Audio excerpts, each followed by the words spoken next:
Get that scum. Make him pay. Hang in there, Ben.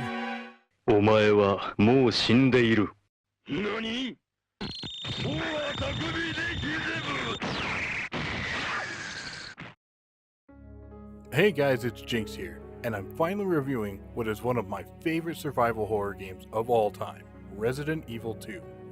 With the remake just around the corner, I thought I should take a look back at the game that in my opinion was a peak of the genre. Resident Evil 2 marked my very first foray into the survival horror genre. What about Resident Evil 1, you say? Way back in the dark times, before digital distribution, many video games were hard to get outside of their release window, and when I seen Resident Evil 2, there was no way to get Resident Evil 1 without purchasing a very expensive game disc. As a child, I didn't have the money to be purchasing every game I wanted to play, so instead, I opted for the cheaper option, and had my parents do the responsible thing and rent me Resident Evil 2. I'm gonna get this out of the way real quick. I loved Resident Evil 2. It was a perfect fusion of action, scares, and exploration that I craved. How does it hold up today? Well, let's get to it.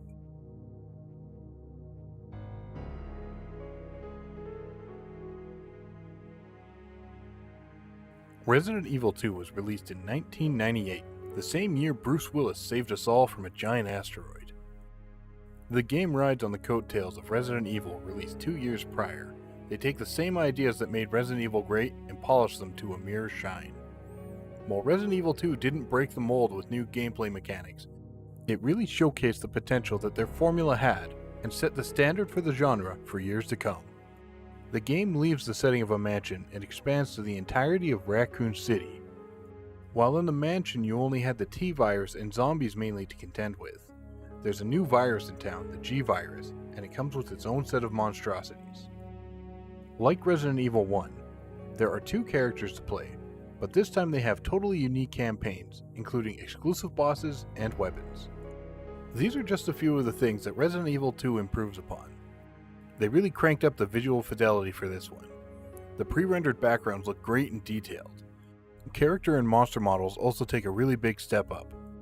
The basic gameplay has not deviated much from the previous game. It's pretty standard survival horror formula.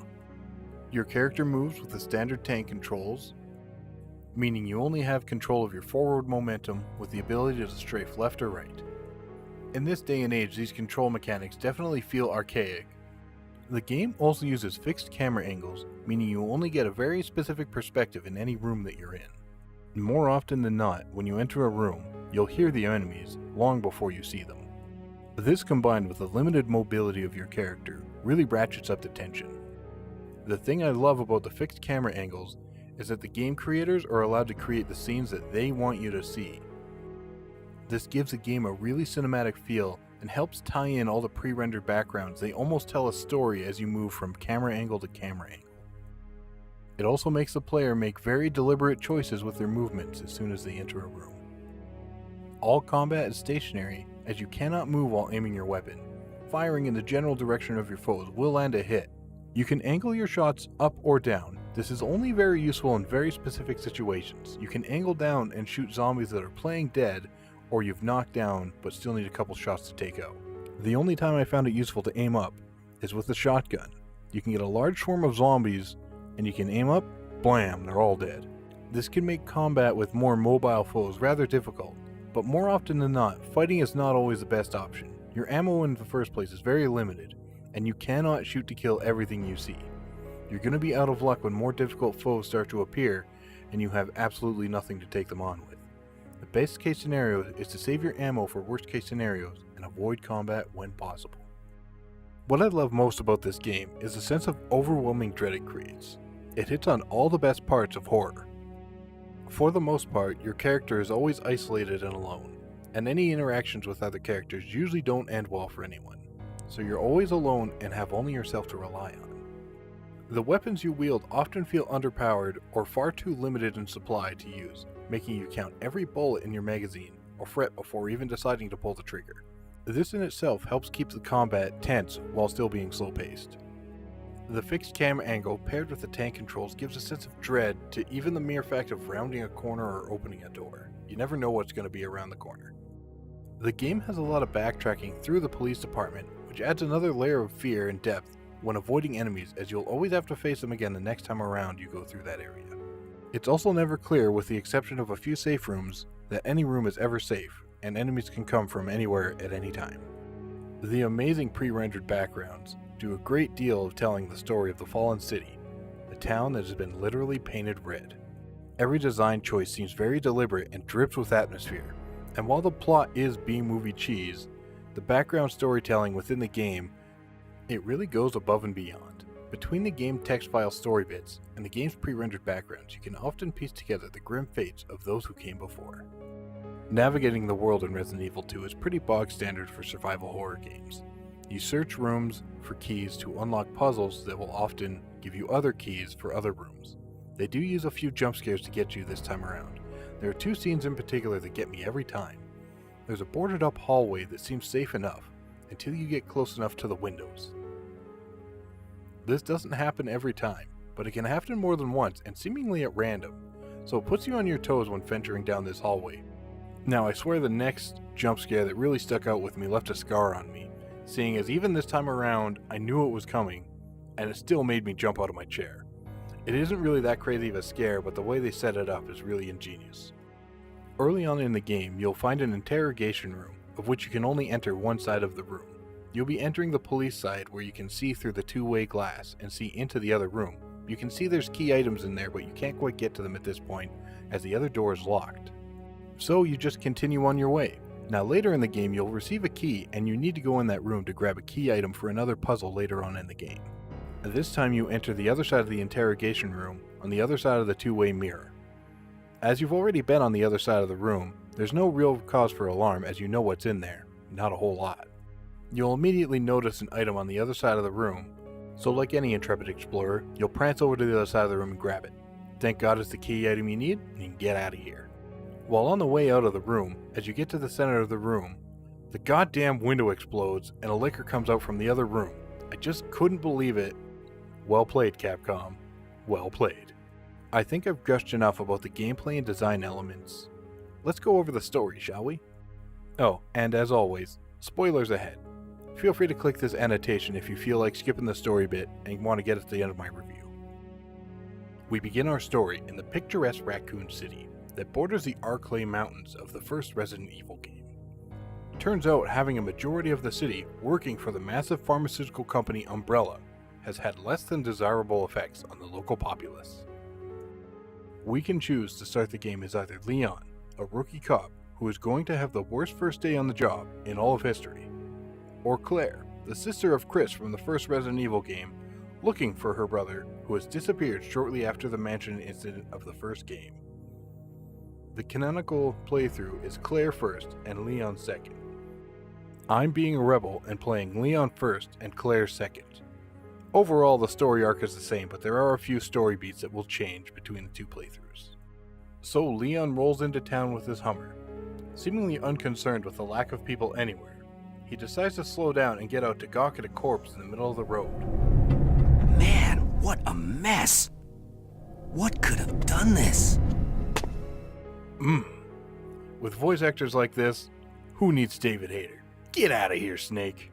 Cut to a gas station with a surly truck driver tossing a zombie out of a window, less concerned with what should be the rotting corpse attacking him, and more concerned that he got blood on his shirt. He trucks on. Back to Leon, as he continues to try and figure out what the dead person is doing in the middle of the road. A few more people shuffle down the road behind him. Apparently, this wakes Sleeping Beauty, as she grabs Leon's boot, and as he wails, "No!" he puts her down for good. Facing an ever-mounting threat of zombies pouring out of the city, Leon takes the only path available to him down a back alley and into a restaurant. Fortunately for him, Claire opens the door just as he arrives. And fortunately for her, Leon takes out the zombie that's right behind her.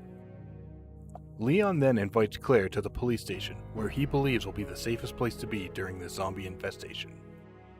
The two hop into a seemingly abandoned cruiser and take off to the police station. The two share a few lines stating the reasons for being there. New cop, and sister searching for brother. During this, a zombie laying in the backseat must have got tired of all the exposition and pops out of the backseat. While wrestling with the zombie, Leon loses control of the car and crashes it. Signifying you should always wear a seatbelt, the zombie is thrown straight out the front window. Remember, kids, seatbelts save lives. Moments later, we see the truck stop guy, whose truck is now barreling down the road directly at the car Leon and Claire are in. They both split out of opposite sides of the car and are split up. With seemingly no way around, and nothing but flaming wreckage between the two, they both agree to meet back up at the precinct, as they still feel that is the safest place to be. We then take control of Leon. You can actually unlock some secret outfits right at the beginning of the game, but it requires you to reach the police department without picking up a single item along the way. If you're jonesing for some sweet alternative costume, it's an easy trip, but you do short yourself on an early shotgun. We make our way through the city streets, stopping at a gun shop where the owner assures us that he has everything under control, as he locks the door and stands precariously close to his candy glass windows. If you want that free shotgun, stick around for a while, look around the shop, pick up a couple bullets. Not long after, some extras from Thriller will break through the glass and take the owner out. If you want the shotgun, beeline to his corpse and whisk that shotgun away. If you're going for the costume key, just split out the back door as soon as you're done the cutscene. In a nice nod, they still let you hear his death rattles once you leave the shop.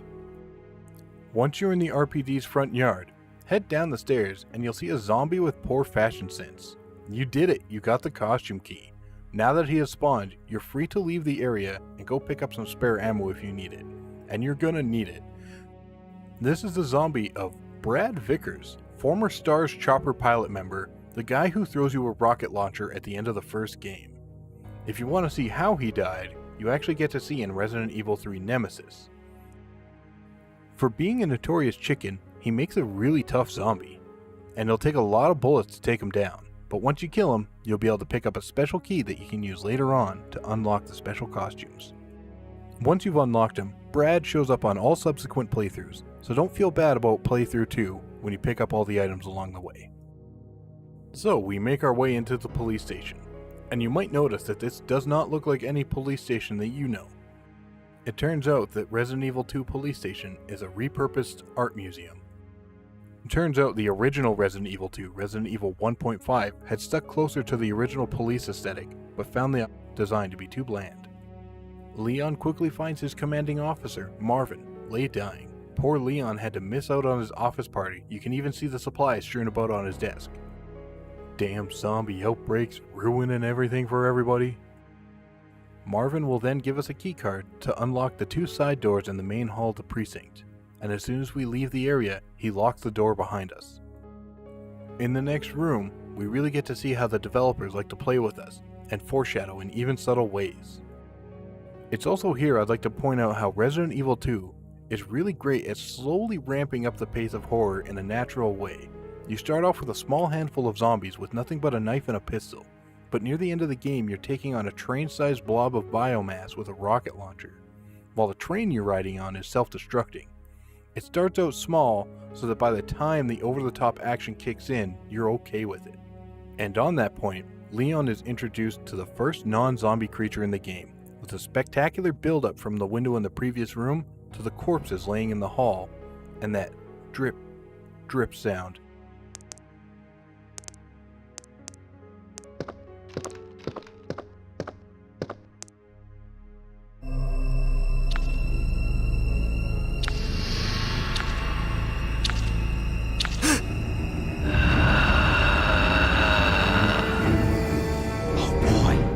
And now we're all introduced to the liquor.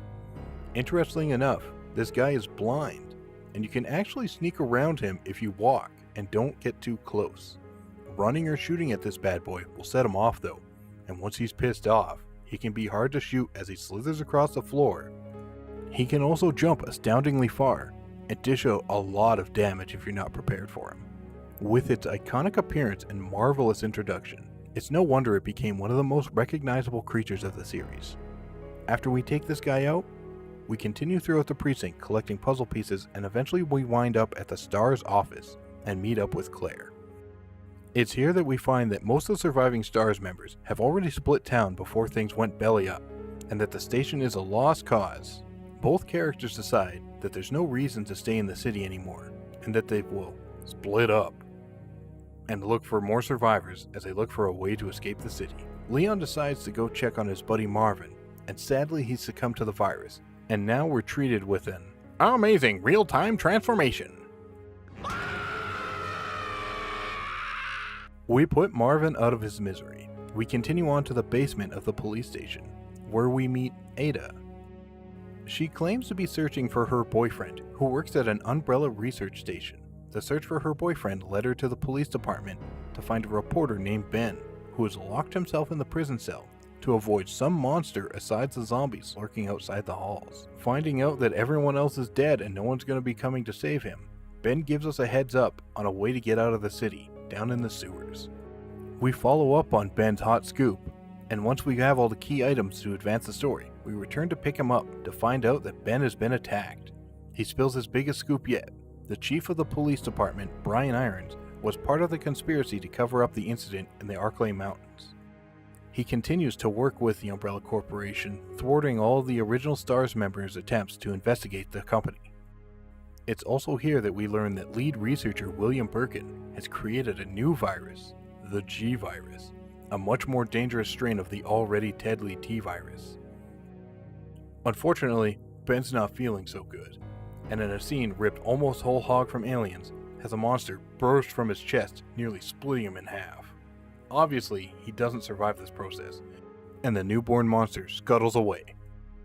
We head back to unlock the sewers, but we find the same scuttlebug in the way, but 10 times the size. Oh, they grow up so fast. After we take care of him, we run into another woman named Annette, and she's in no mood to talk and opens fire on Ada on sight. Leon takes a bullet for her and is knocked out cold for a while. It's at this point we actually take over as Ada, chasing her down. Once Ada catches up to Annette, she gives us an exposition dump, even though she threatens to kill Ada the moment before she sees her, so why the long explanation? I don't really understand it. I guess it does fall in within the evil villain explaining their plans before killing the hero trope. So she explains that Umbrella has sent a mercenary team to collect her husband William Birkin's G-Virus by force as he's been hiding its development from them. We are then treated with a scene of the mercenary team confronting Birkin and taking the G-Virus by force, mortally wounding him in the process. In a last-ditch effort to survive, he injects himself with the G-Virus as it has the ability to supercharge cell growth.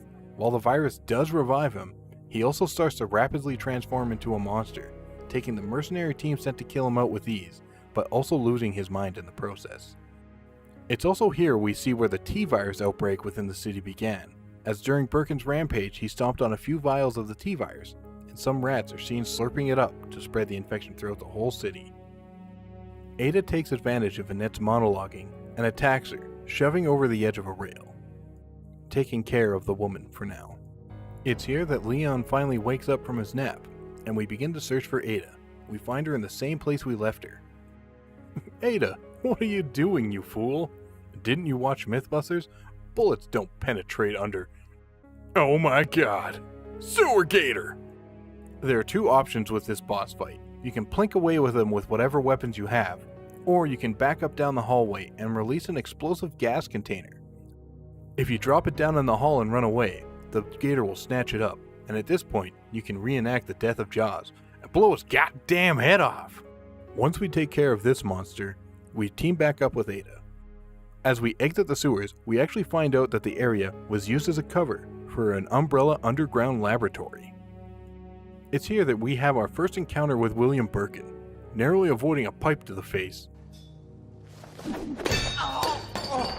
The battle begins, he will mutate and grow in size.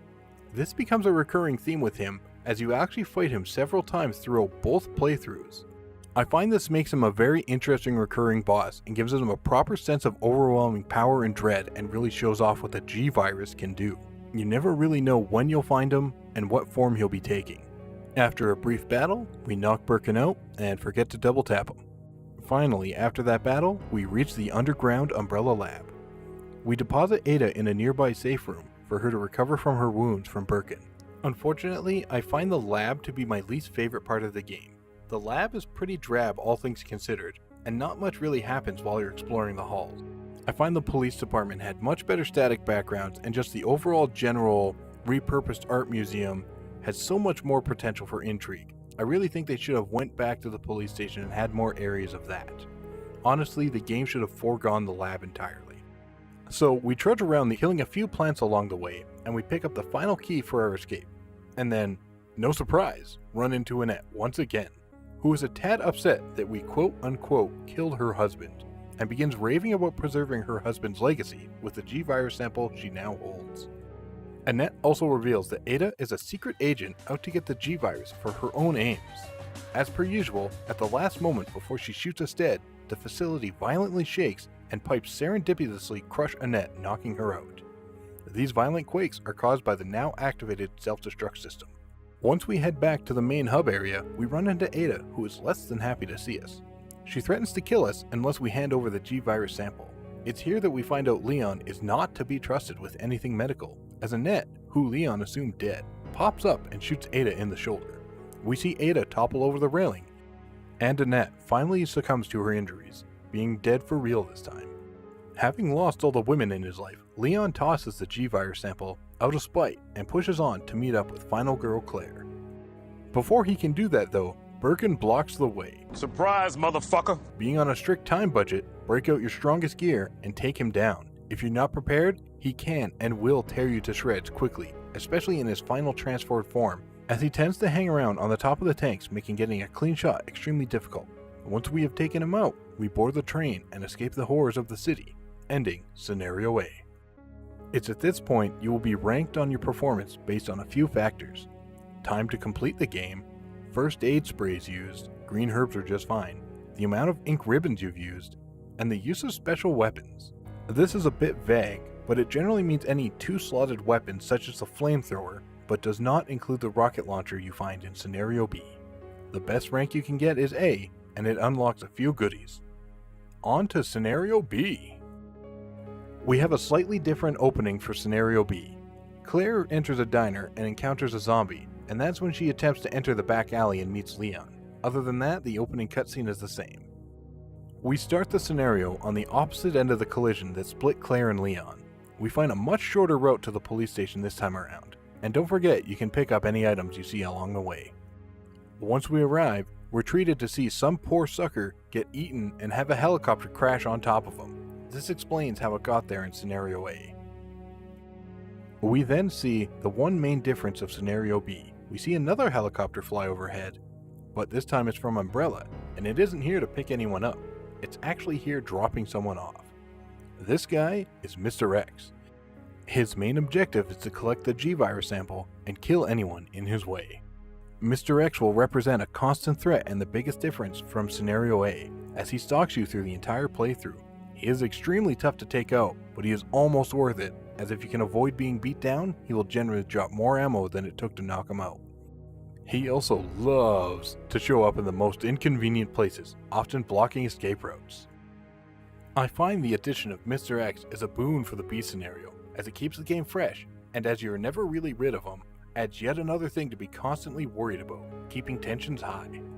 Now, instead of running into Secret Agent Ada, Claire's partner throughout the run will be Sherry Birkin, the daughter of the crazed scientist William. While Sherry is young, she's a rather resourceful child for her age, having survived in the overrun police station for about a week by herself, having avoided the zombies and her mutated father. Unknown to her, she carries a sample of the G-Virus in her necklace she carries around her neck, causing everyone in the city to have interest in her. Claire spends most of her time chasing her around, attempting to keep her from harm. Unfortunately for Sherry, her father is stalking her due to a similar genetic makeup, making her a perfect host for a new G-Virus monster. Yet another new face that we don't see in the A scenario is the police chief Brian Irons. We learned from Scenario A that he was on Umbrella's payroll. After the T-Virus infestation though, he feels Umbrella has abandoned him and he decides to take the whole city down with him. He does this by misdirecting the police officers below him and sabotaging their weapon supply. While he waits for the end to come, he has also taken a penchant to hunt the most dangerous game. It's people! Unfortunately for him, Birkin is also a fan of the hunt. and takes Irons out by surprising him during an altercation with Claire, tearing him clean in half. I don't think anyone is going to lose any sleep knowing that he's dead. After witnessing the police chief being split in two, Claire, for unknown reasons, descends into the same chasm Irons was moments ago dragged into. Why? And we face off against Birkin for the very first time. We put the deadbeat dad to rest and head into the sewers. As soon as we enter the sewers, Sherry is swept away into a sewer drainage shaft, and we find Leon shortly after incapacitated from his bullet wound. Now, this just may be me, but with a crazy virus turning everyone into zombies, monsters running amok in the streets, secret underground labs, all of these things I can believe. But the one thing I can't believe is that every time Claire and Leon meet up, they decide to split up almost immediately afterwards. I mean, come on! So, we take Leon's advice and try to track down Ada, and maybe Sherry while we're at it. Before we can find either though, we run into Annette instead. Surprise, surprise. She's a lot less trigger happy this time around, and before she runs off, she drops a hint that Sherry may be carrying a sample of the G-Virus. As we continue to explore the sewers, we run into Sherry once again. Now that we've reunited this happy family unit, we move on to the tram station, only to find that the tram is missing. It would appear that Leon and Ada have gone ahead of Claire, and we need to recall the tram so that we can get to the underground lab as well. While we're doing this, we get a really awesome shot. As we walk down a hallway to retrieve the tram, we see a security camera feed that shows our best buddy Mr. X stalking down the hallway we just walked through. I do love how in the shot he slowly stalks down the hall and takes the camera that we're watching out. Just another really cool example of how they use the unique camera angles to take effect of what we can see, now knowing he's in the hallway but not knowing exactly where. We take him out and head back to the tram station. Much like with Leon in Scenario A, we ride the tram. You can even see the hole in the wall that Birkin left previously. And, just like the previous trip, Birkin attacks the tram once again. I guess after we beat him with Leon, he just kinda stuck around and tried his luck again with Claire, further along in his mutation this time. Once we take him out, we arrive back at the lab. Oh, the fun, fun lab. The super fun lab. I love the lab. After our battle with Birkin, it seems Sherry has fled into the underground research facility, so we're off again to search for her. During our search, we find a room full of monitors, and we actually find Sherry on one of the monitors being chased down by Mr. X. Annette also shows up just in time to explain the reason that Mr. X is after Sherry, and it's for the G-Virus sample that's in her necklace. We arrive just in the nick of time as Mr. X takes a big swing at Sherry, missing her but destroying a console standing next to her. Claire explains to Sherry that Mr. X is only after the pendant and tells her to toss it over to her. Once we have the locket, we use it as bait, throwing it into a nearby vat of molten metal that's there for seemingly unknown reasons. You know, just lab stuff. Being so single-minded has its downsides, as Mr. X follows it straight into the vat of molten metal. With Mr. X dealt with, we can finally breathe a sigh of relief. No, we can't. The terminal that he smashed, for some reason, turns on the facility's self-destruct sequence, which caused the facility to violently shake. We now find ourselves in the same situation in Scenario A, with a different path down to the tram terminal. On our way out, we catch up with Sherry, who is surprisingly sharing a few words with her supposedly dead mother, once again showing that Leon is not to be trusted when calling anyone dead. We leave Annette for the last time, for what I'm assuming is her actual death, taking Sherry with us. Sherry and Claire arrive at the tram terminal fine, but it seems that the train itself has no power. We leave Sherry on the train and go find a way to get the train moving. Once we do get the power finally back on, we're faced with Mr. X once again, heavily mutated, as most monsters in the series seem to do after taking heavy damage. For being so sluggish through the entire game, now that he's taken his jacket off, he's incredibly nimble, and will tear you up if you so much as get caught in his attack range. Totally cool! Totally dumb. That is better! Now I will be able to move freely! Thankfully, this fight doesn't last long. With a few well-placed grenade rounds, a mysterious figure, let's just call a spade, it's Ada, drops you a rocket launcher. Pick that sucker up, and ready your best Arnold Schwarzenegger impersonation. Claire does. You lose, big guy. I hope you leave enough room for my fist because I'm going to ram it into your stomach and break your goddamn spine! We return to the train car and meet back up with Leon, and everyone lives happily ever after. Of course not, right? In one final twist to the B scenario plot, we actually get an extra fight with Birkin, who's transformed into a giant blob and is looking for one last meal. Once Blob Birkin boards the train itself starts yet another countdown for another self-destruct.